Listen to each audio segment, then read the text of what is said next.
यानंतरची बातमी अभिनेत्री शिल्पा शेट्टी संदर्भातली। अभिनेत्री शिल्पा शेट्टीकडून उच्च न्यायालयामध्ये आता याचिका दाखल करण्यात आलेली आहे। लुकआउट नोटीस रद्द करण्याची मागणी शिल्पा शेट्टीने उच्च न्यायालयामध्ये केलेली आहे आणि त्यामुळे आता नेमकं काय कोर्ट निकाल देतं हे सुद्धा पाहणं महत्त्वाचं ठरणार आहे। शिल्पा शेट्टीकडून आता उच्च न्यायालयामध्ये याचिका दाखल करण्यात आली आहे। लुकआउट नोटीस फक्त जी आहे ती आता रद्द करा असं आता तिच्याकडून सांगण्यात आलं आहे।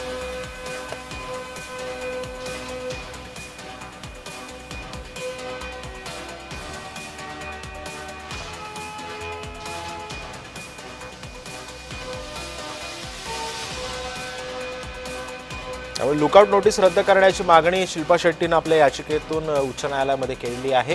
त्यामुळे आता ही नोटीस रद्द होते का हे सुद्धा पाहणं महत्त्वाचं असणार आहे। कोर्ट काय निकाल देतं हे सुद्धा पाहावं लागणार आहे।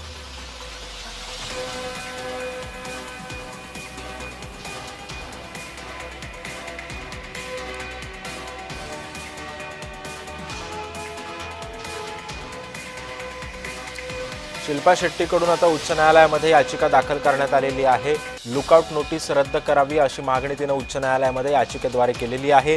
कोर्ट आता नेमका आता या संदर्भामध्ये काय निर्णय देतं हे सुद्धा पाहणं महत्त्वाचं ठरणार आहे। शिल्पा शेट्टीकडून आता उच्च न्यायालयामध्ये याचिका दाखल केलेली होती। तिच्यावरती जी लुकआउट नोटीस कोर्टाने टाकलेली होती ती आता जारी करण्याची जी याचिका होती त्या याचिकेतून तिने ते रद्द करण्यासाठी तिने उच्च न्यायालयामध्ये दाद मागितली आहे। आता याला उच्च न्यायालय काय प्रतिसाद देतं, काय निर्णय देतं हे सुद्धा पाहणं महत्त्वाचं ठरणार आहे।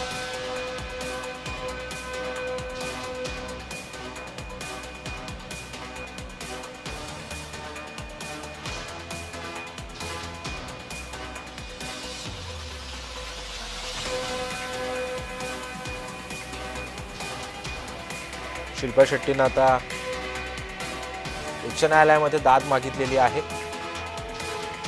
एक याचिका तिने दाखल केलेली आहे। या याचिकेतून लुकआउट नोटीस रद्द करावी अशी मागणी तिने केलेली आहे।